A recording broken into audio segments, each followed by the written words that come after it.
Santo eres Jesús, bendito Dios. Dios les bendiga, amados. Hoy continuando con nuestra clase del curso de metanoia. Un curso que nos ayuda cada día a comprender para poder disfrutar este proceso de transformación por medio del poder del mensaje de la cruz. Y hoy vamos a continuar para finalizar ya el tema que iniciamos acerca de la palabra, la importancia de leerla, y que en la medida que lo vamos comprendiendo, lo podemos ir haciendo realidad en nuestra vida. Entonces,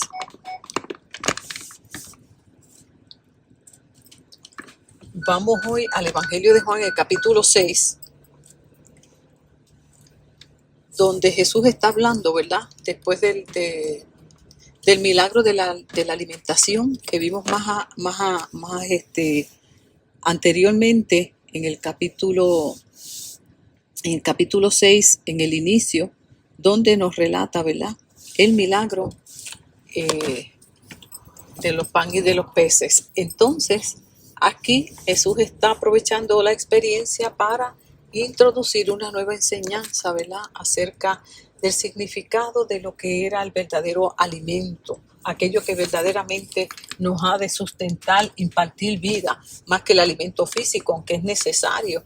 Pero al fin y al cabo, hay un alimento que es mucho más importante y que es el que sostiene nuestro ser, nuestro espíritu, porque podemos estar comiendo muy bien y sin embargo sentirnos muertos, sin fuerzas, porque donde el espíritu nos imparte esa vida es en nuestro espíritu. Por eso muchas veces vemos vidas, y nosotros también hemos estado ahí, que pueden estar comiendo lo más nutritivo posible y sin embargo estar en depresiones, sin ánimo, sin esperanza, sin interés de continuar viviendo. ¿Ve?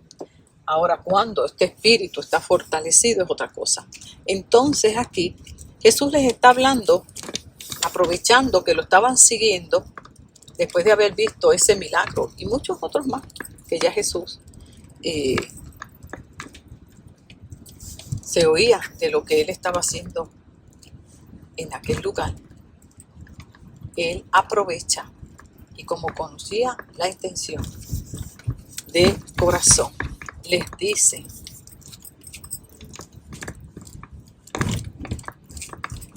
me buscan no porque vieron las señales que yo hice, las que hizo, que ya yo le expliqué, sino porque comieron y se saciaron. Fíjese que Jesús los lleva, los confronta con la verdadera intención que los movió a seguir a Jesús. Y hoy nos podemos hacer esa misma pregunta nosotros hoy en la clase. ¿Cuál es el verdadero motivo? ¿Cuál es la verdadera intención por la cual yo busco de Jesús? Lo sigo, voy a la iglesia, le sirvo, me identifico con la fe del cristianismo. ¿Cuál es mi intención? ¿Qué es lo que realmente me mueve? Y créame, muchas veces descubrimos que hay diversas intenciones que nada tienen que ver con la persona de Jesucristo. Nos pasa muchas veces al principio, de muchas vidas, llegamos y Dios en su misericordia nos recibe. Y lo vemos en los relatos, en los evangelios. Cuántas personas se acercaron a Jesús por una necesidad física, una necesidad de sanidad, una necesidad de justicia, de consuelo. Y Dios en su amor y en su misericordia se la suplía, porque ese es Dios. Y lo mismo ha hecho contigo y conmigo. En muchas ocasiones nos hemos acercado con una intención muy particular, ya sea la que nos dé paz, la que nos dé consuelo, la que nos dé fuerza. Y todo eso está muy bien, porque eso es parte de la misericordia y el acompañamiento del Señor. Y de hecho, eso es lo que debemos hacer porque Él es nuestro refugio. Y Él ha prometido suplir todas nuestras necesidades. Y es ante Él ante quien debemos ir continuamente. Sí, Señor.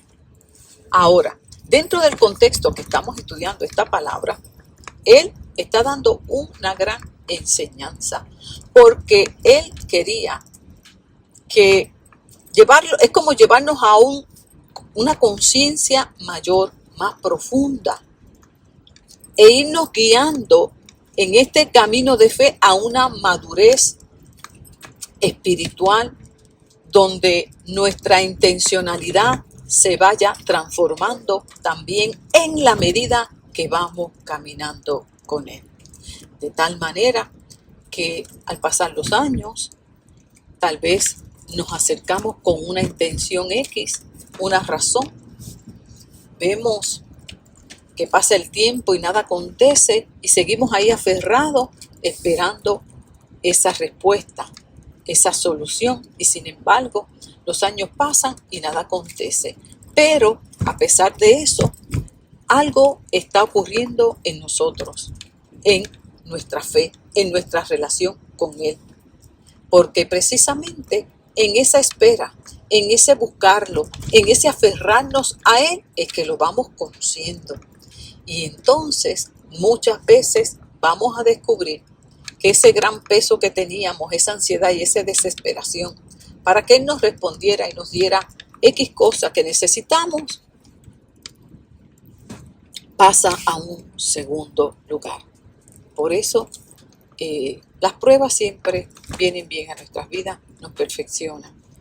Y aquí estas vidas estaban acercándose, acababan de ver un milagro, algo sobrenatural. Algo sobrenatural. Y sin embargo, no lograban ver al que obró el milagro. Estaban centrados en su necesidad primaria, alimento. Querían simple y llanamente que satisfaciera una necesidad fisiológica, una necesidad pasajera, porque hoy comemos, ya mañana tenemos, ni mañana, al ratito ya tenemos hambre otra vez. Y Jesús, en medio de esa situación y conociendo nuestra naturaleza humana, aprovechó el momento para instruirlos y decirles, motivarlos, como te motiva a ti y a mí hoy, a que examinemos y evaluemos la intención por la cual lo buscamos. Porque muchas veces, cuando lo buscamos por la razón equivocada, vamos a desmayar. Nos vamos a desesperar y, como dice la parábola del sembrador, muchos se quedan en el camino. Así se quedó en el camino, en el desierto, muchos de los que salieron de Egipto hacia Canaán, por causa de no haber comprendido y no haber visto el amor, la misericordia de Dios, a pesar de todo aquello que vieron sus ojos, porque ellos vieron claramente el poder de Dios manifestado. Dice que lo sacó con mano dura y extendida del brazo del faraón, de la esclavitud en la que estaban, de la condición en la que se encontraban, y no lo lograron ver. Inmediatamente salieron de esa condición con milagros y portentos. 10 plagas que Dios envió a través de un poder sobrenatural fue que los pudo libertar. Y no hicieron más que salir inmediatamente, tener sed y ver que no había agua. Ya se les había olvidado todo y ahí estaban deseando volver al lugar de donde Dios los sacó. Pareciera que no fueron testigos de todo lo que Dios hizo. Y nosotros no somos diferentes a ellos. También tendemos a ser olvidadizos. Y se nos olvidan las misericordias del Señor, las bondades, cómo se ha manifestado Dios en tu vida, de qué manera tú lo has visto. que estás segura y estás seguro que fue Dios y solo Dios el que obró el milagro, el que te sostuvo, el que te hizo provisión, el que te sanó, el que te consoló, el que te levantó, el que te habló, el que te dirigió en X momento. Pero como ya hoy tenemos otra necesidad, se nos olvida lo que hizo en medio nuestro. Y estos seguidores de Jesús acababan de ver un milagro sobrenatural. Cómo Jesús pudo alimentar a miles con tan poco. Y lo siguieron simple y llanamente porque había hambre. Y Jesús no vino a saciar nuestra hambre física. Él estaba claro de su misión y quiso aprovechar el contexto en que se encontraba para explicarles y enseñarles y decirles cómo sus antepasados fueron sustentados por un maná que ellos no cultivaron, pues bajó del cielo. Y ese maná que en aquel tiempo descendió del cielo apuntaba al Mesías, al Hijo de Dios, que descendería también del mismo cielo para traer esperanza y suplir la necesidad de la humanidad, necesidad de perdón de pecado, necesidad de tornarse a su Creador. Y el único capaz de suplir esa necesidad sería Jesús, el que se convertiría entonces en ese pan que habría de descender del mismo cielo. Pero hoy también muchos, como aquel pueblo de Israel, no pudieron comprender que era la misericordia de Dios quien los sostuvo. No pudieron convertir su corazón directamente a Él. ¿Cuántos milagros, cuántos portentos, cuántas misericordias Dios ha manifestado en tu vida, en la mía? Y aún así sigues insatisfecho. Sigues en el desaliento, en el descontento, en un sinsentido. Pues sabes que, mi amor, te falta comer el pan del cielo. Todavía no has saboreado ese pan. Todavía te siguen sustentando y sosteniendo y seguimos confiando muchas veces en las migajas terrenales. Y ahí ponemos nuestra esperanza para suplir nuestra necesidad. Y Jesús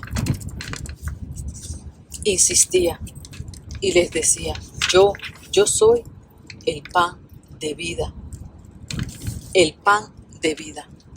Yo soy aquel que ustedes necesitan comer. Y es triste porque muchas veces ese es el pan que menos deseamos.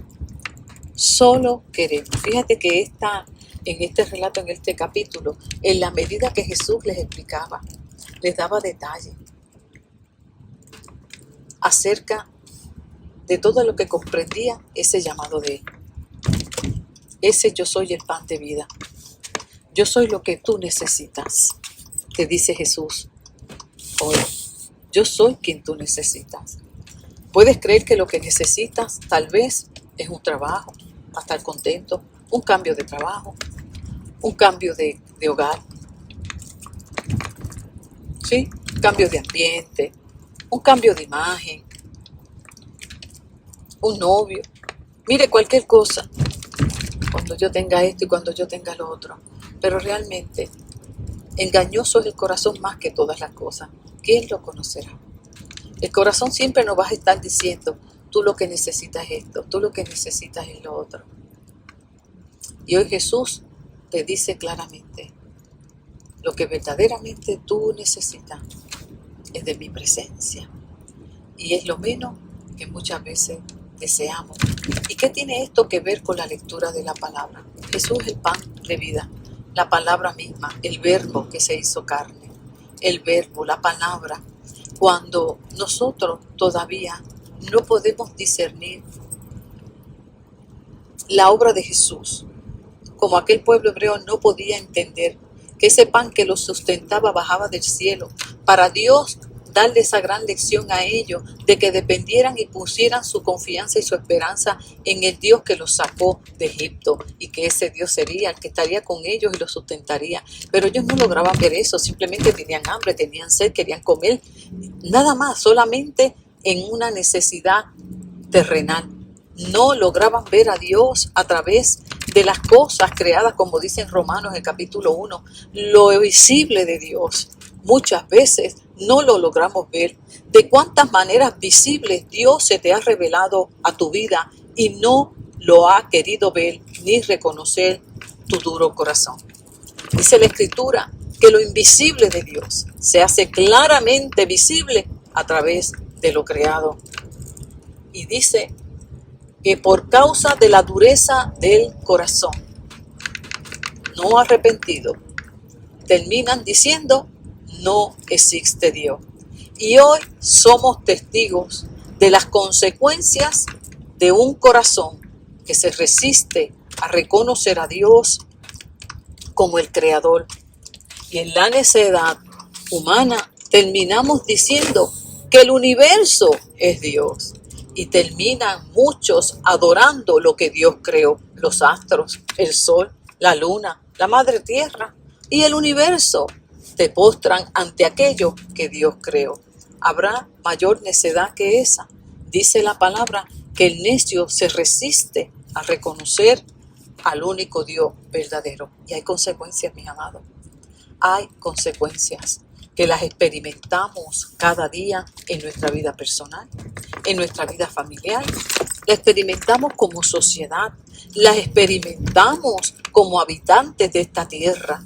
Porque dice la palabra y nos exhorta en el libro de Deuteronomio: no contamines con el pecado la tierra que Dios te ha dado.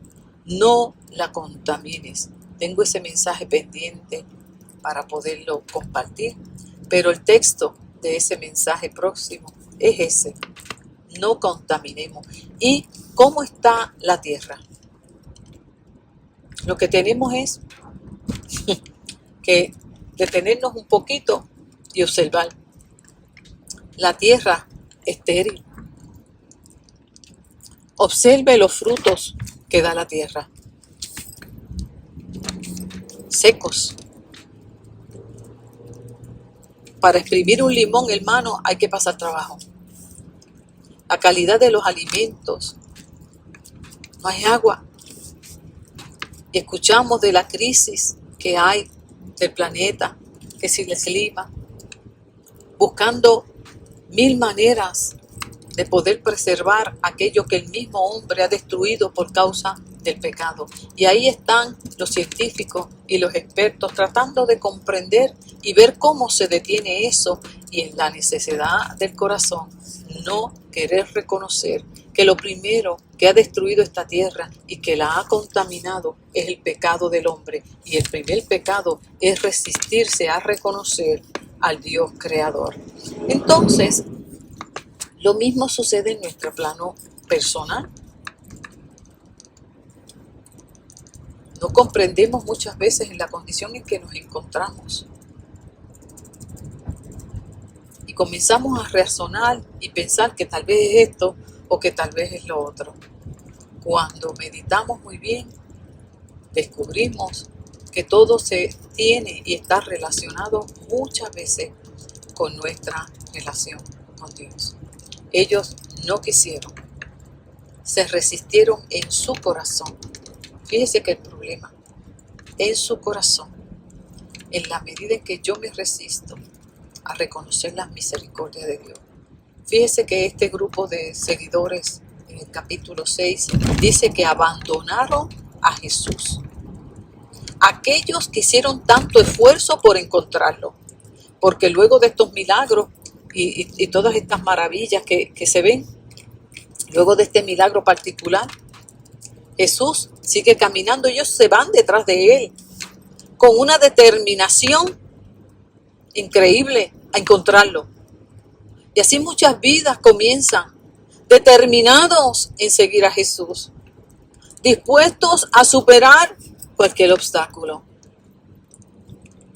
Y cuando comienza a escuchar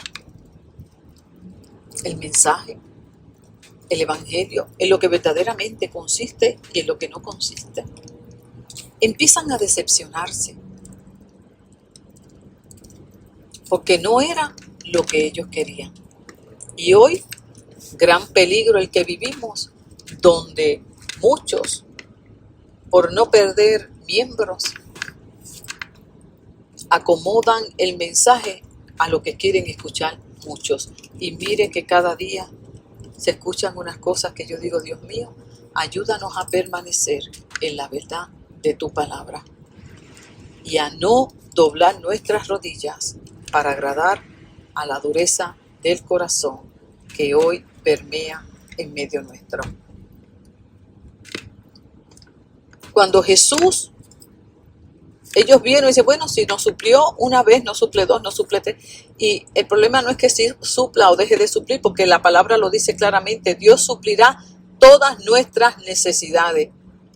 Que busquemos el reino, que pongamos todo nuestro empeño y todo nuestro corazón a amar a Dios por sobre todas las cosas. Y Él ha de suplir todo lo que nos haga falta. Aquí el problema no era si le daba pan o comida, no. El problema era la intención por la cual buscaron a Jesús. Y Jesús los confrontó con esa verdad. Me siguen, no por quién soy yo en su vida, no por lo que yo represento. Me siguen para ver qué pueden obtener de mí.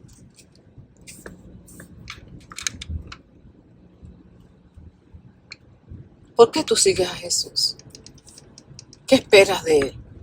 ¿Qué esperas obtener de Él? Y yo le digo a los hermanos, mire, Jesús no es el mago de la lámpara de Aladino, que usted lo frota con 2 o 3 cánticos, con 2 o 3 palabras, para que le conceda el deseo de su corazón.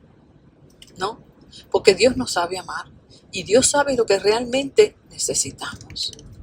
Y muchas veces somos muy caprichosos y nos enojamos si no nos da aquello que le pedimos. ¿Y sabe qué?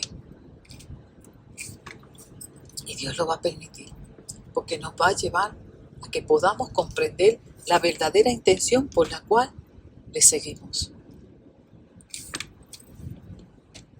Y Jesús les dice, ustedes me siguen, no por lo que yo represento en su vida, no por lo que yo he dicho que vengo a hacer. Eso ustedes no lo entienden ni les interesa. Solamente quieren que yo vuelva y le dé pan. Pero esa no fue la misión de Jesús, la primordial, no.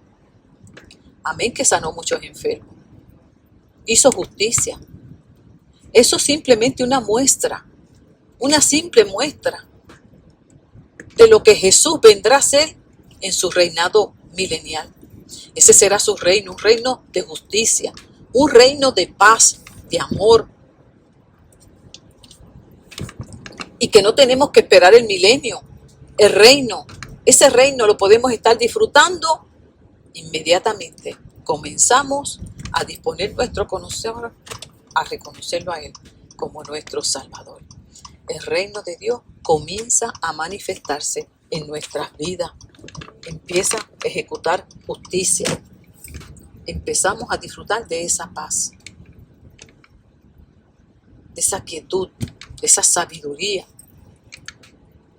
Se empieza a disfrutar aquí en la tierra y por la eternidad. Pero cuando la intención no es la correcta, no lo disfrutamos, como tampoco disfrutamos la lectura de la palabra.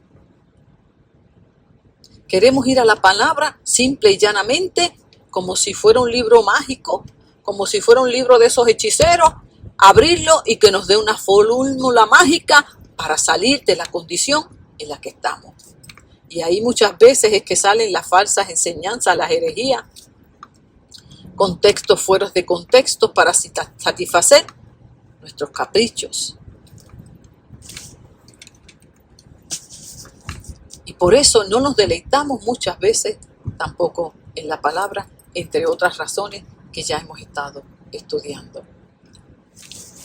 ¿Con qué actitud yo me acerco a esa palabra? ¿Hasta dónde yo puedo comprender que al acercarme a la palabra viva, que es Jesús mismo, hablando a mi necesidad, hablando a mi vida, y que comer ese pan me ha de satisfacer y de bendecir cada día más? Me siguen, pero no por la razón correcta. Por eso no pueden disfrutarme. ¿Por qué razón tú lees la Biblia? ¿Cuál es la intención por la cual tú te acercas? ¿Por cumplir? ¿Por acallar la conciencia de que no la has leído? Nada de eso.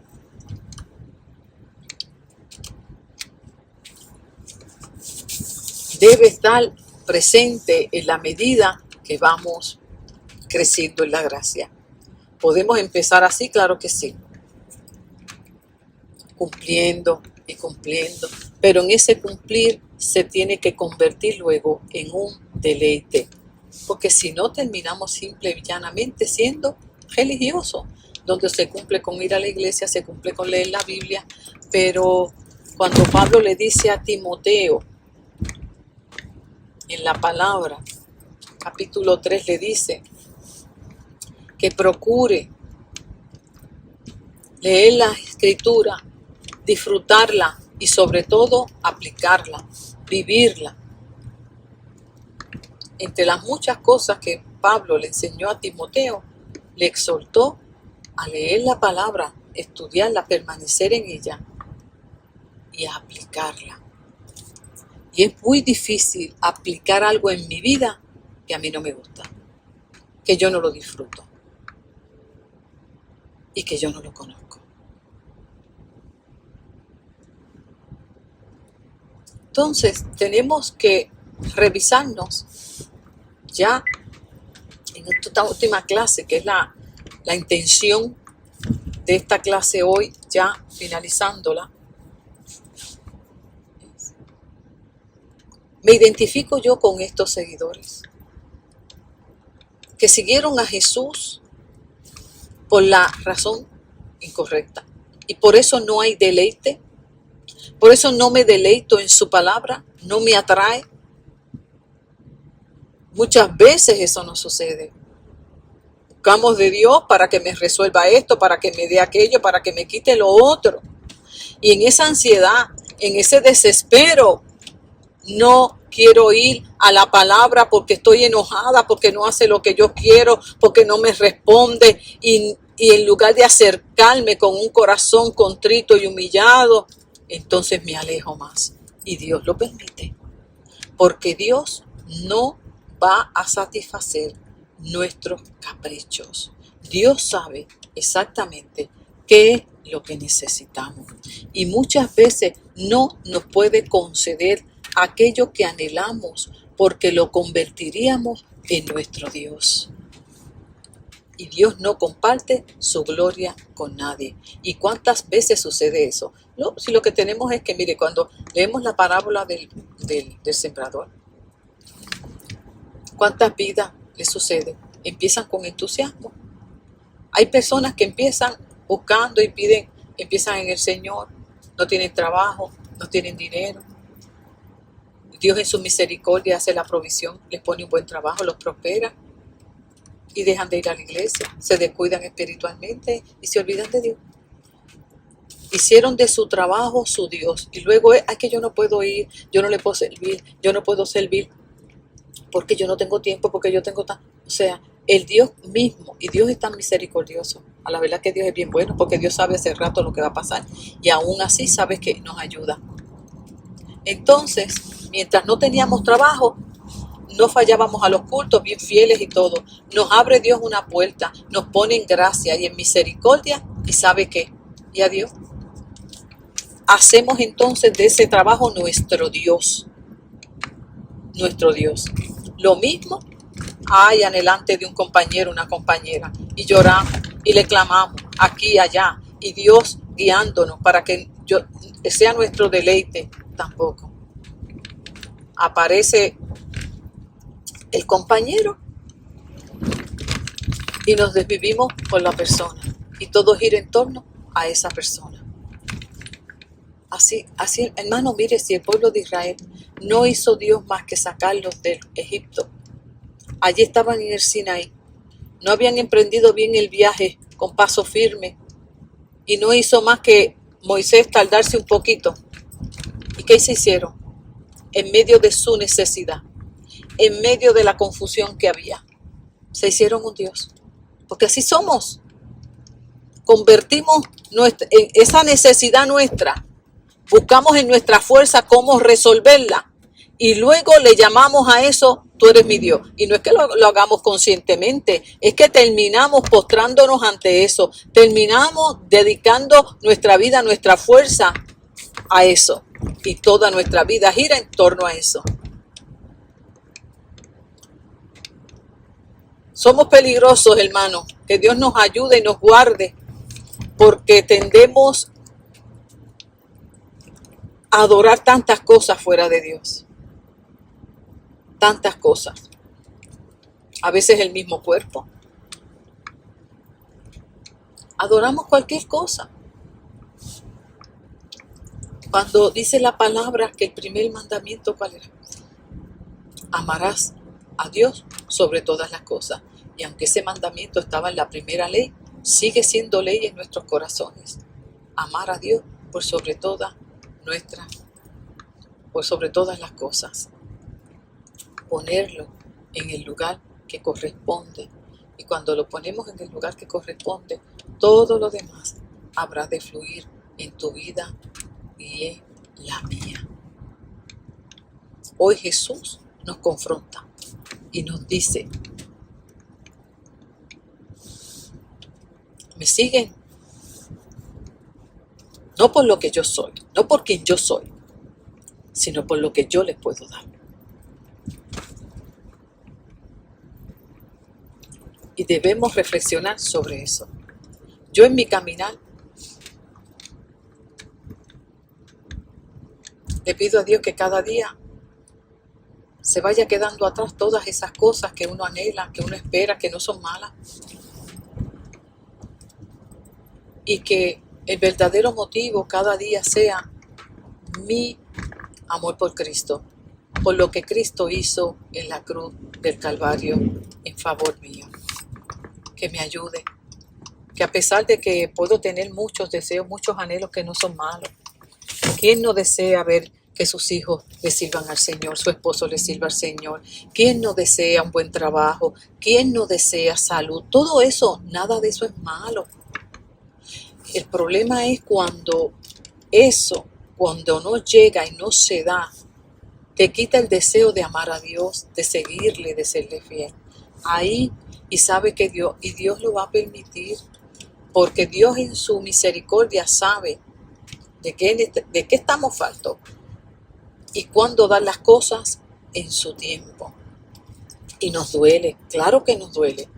Nos duele ver pasar el tiempo, los años, y que eso no llega. Díganmelo a mí. Y cantamos la canción ahí de Jesús Adrián. He esperado en ti, difícil sé que es. ¿Se acuerdan?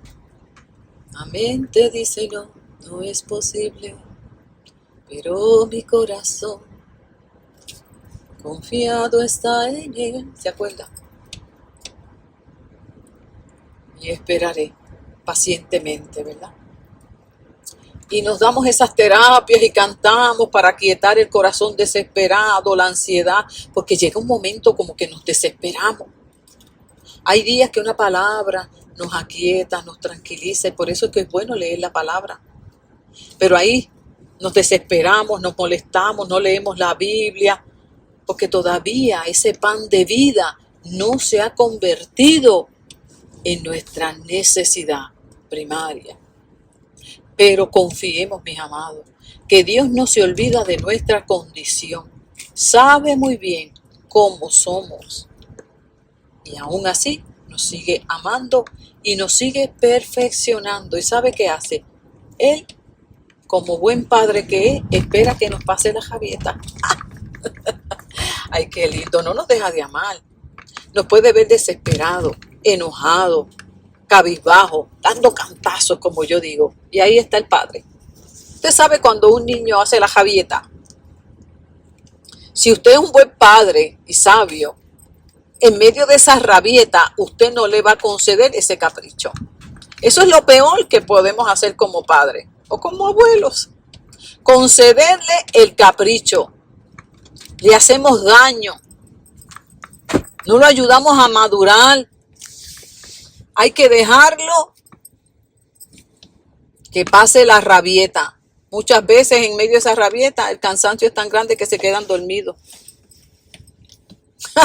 Pues eso espera el Señor. Se le va a pasar, se va a quedar dormido. Porque Dios sabe realmente lo que necesitamos. Y que si nos damos, y si nos da algo en destiempo, nos va a hacer daño. Y si hay un amor perfecto, es el amor de Dios. Él sabe cómo amarnos y qué darnos realmente. Hay veces, escúcheme bien, que usted cree que lo que necesita es eso y que una vez usted lo tenga, usted va a ser bien fiel al Señor y que usted va a ser mejor cristiano. Esas son mentiras del diablo, mentiras de nuestra carne.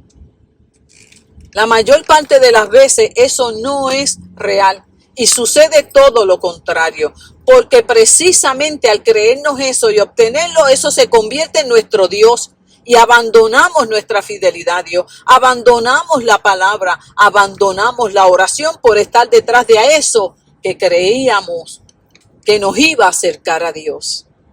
Cuidémonos de las trampas del enemigo que muchas veces nos hace creer. Deja que tú tengas esto, ya tú verás que tú vas a ser mejor creyente. Tú vas a ser más fiel. Y por lo general, eso no sucede. ¿Sabe por qué?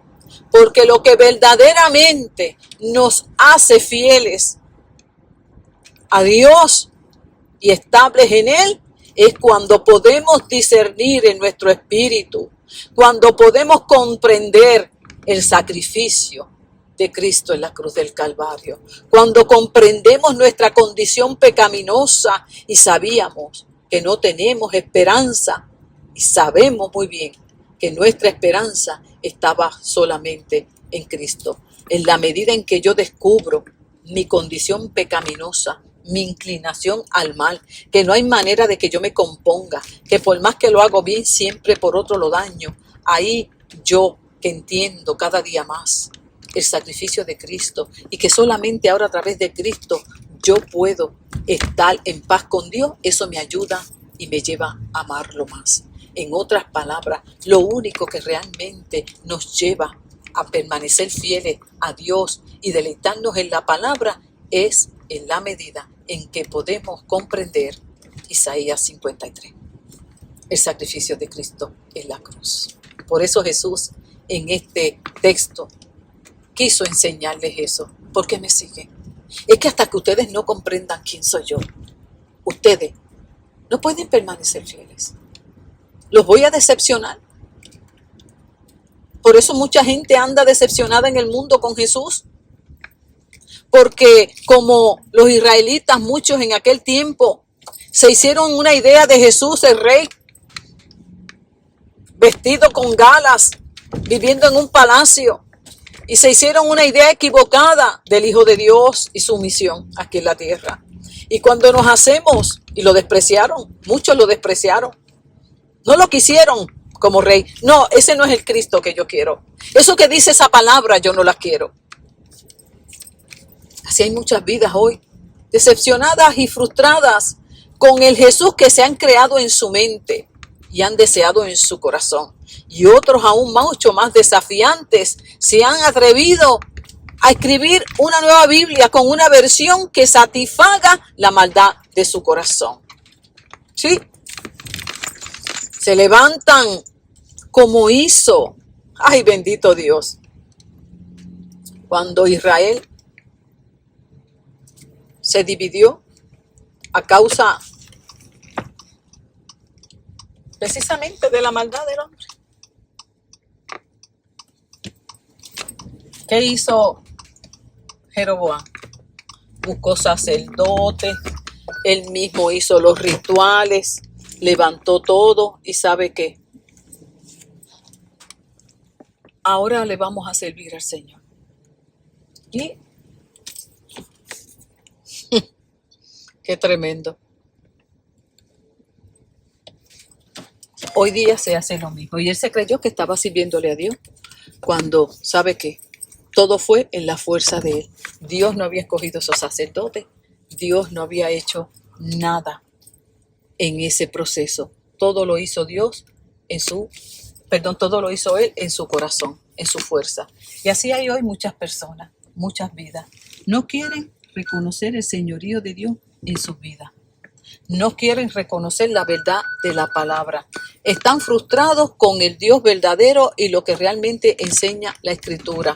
¿Y sabe qué han hecho? Pues nos constituimos un Dios diferente. Y nos acomodamos a lo que queremos realmente escuchar en nuestro corazón. Y ahí estamos. Qué tremendo. Que Dios nos ayude en esta hora a reflexionar y que nos ayude a deleitarnos en Él, en su verdad, en su palabra. Y como le dijo Jesús a ellos, ¿por qué me buscan? Porque vieron señales que yo hice, porque vieron lo que yo hice, pero no quién yo soy. Y le dijeron, ¿qué debemos hacer para realizar las obras de Dios? Y Jesús no está interesado en que hagamos cosas. Jesús le dijo, la obra que Dios quiere que hagan es que crean en el enviado del Padre. No nos afanemos tanto por hacer cosas para Dios. Lo que realmente Dios hoy quiere que entendamos es que Él quiere que creamos en el Hijo del Dios Altísimo y no nos enfoquemos tanto en el hacer obras para Dios, en el hacer cosas para Él.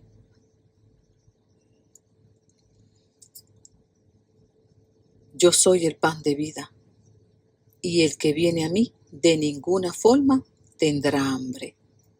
Él es capaz de suplir nuestra necesidad vital, ser vivificados en el poder de su Espíritu. Que Dios nos ayude a seguir creciendo en su gracia y disfrutando del pan diario. Que Dios me los bendiga y será hasta la próxima.